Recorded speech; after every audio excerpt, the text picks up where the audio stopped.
ازيكم يا حبايبي، عاملين ايه؟ تعالوا النهارده نعمل كابوريا بطريقه حلوه جدا وسهله. احنا هنجيب الكابوريا وهنغسلها كده بفرشه بتاعه السمك. لازم تغسليها كويس من كل حته، نقعد نغسل فيها كده عشان تبقى نظيفه ويبقى طعمها حلو، ما يبانش معاكي طعم زفاره في الاكل او اي حاجه. هنغسل الكميه كلها. تعالوا نعمل الصلصه بتاعه الكابوريا. هنحط حبه زيت،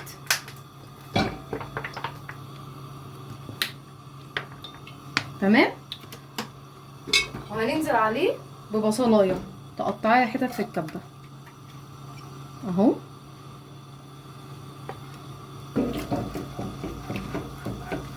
لازم البصله تحمر، تصفر معاكي كده يعني.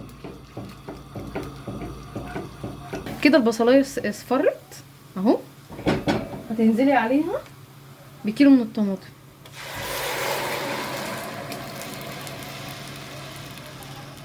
هتحطي بقى توابلك ايه؟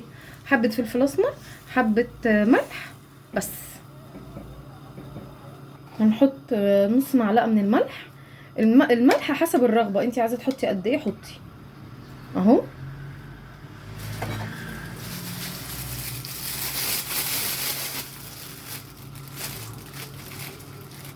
ونص معلقه فلفل اسمر بس. هتسيبيها تتسبك لحد ما تستوي كده وتضيفي عليها الكابوريا. تعالوا بقى نعمل الرز. حطينا حبه رز ابيض، هنعمل رز ابيض. حطينا حبه زيت، هننزل عليه كميه الرز بتاعتك. هنحط معلقه ملح، الملح حسب الرغبه انت اللي تحبيه.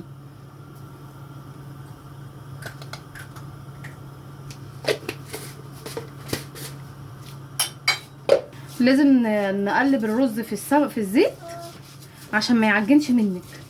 لازم الرز الابيض بالزيت يبقى طالع مفلفل. على فكره الاكله دي اكله بورسعيديه تحفه جدا.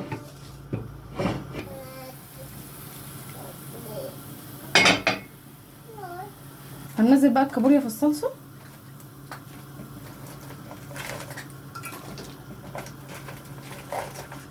بصوا هتنزلوها كده كلها. الاكله دي بتدفي قوي في الشتاء وجميله جدا، جربوها وهتدعولي. هنزله كله بكميه كده.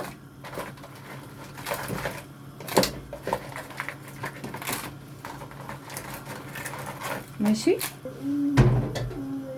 وهتسيبوها بقى لحد ما تاخد لون. تعالوا بقى نرجع للرز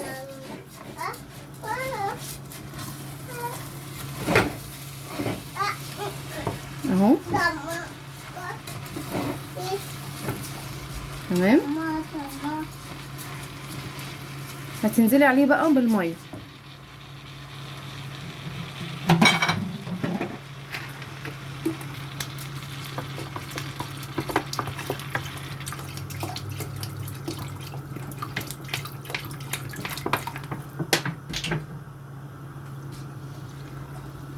بصوا بقى، ماما كانت معلماني حاجه حلوه قوي عشان الرز ما يعجنش مني، اللي هي ايه بقى؟ تبقي غاسله ايدك كويس وتحطي ايدك كده. لو الميه عند اول عقله بتاعت صباعك تعرفي ان كده الرز الميه بتاعتك مظبوطه. دي كده ايه تركه كده، كانت ماما معلماها لي يعني وانا ماشيه عليها بصراحه. احنا كده هنعمل تيست اهو. كده تمام، الميه كويسه. هتسيبيه بقى لحد ما يتشرب، الميه تروح خالص، وتوطي عليه وتسيبيه يستوي.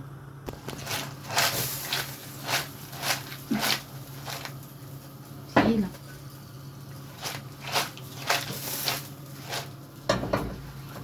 عشان تجيب اللي تحت فوق. هو اسود حقيقه. هنعمل فيها كده بقى، نقلب فيها عشان اللي تحت فوق واللي فوق تحت.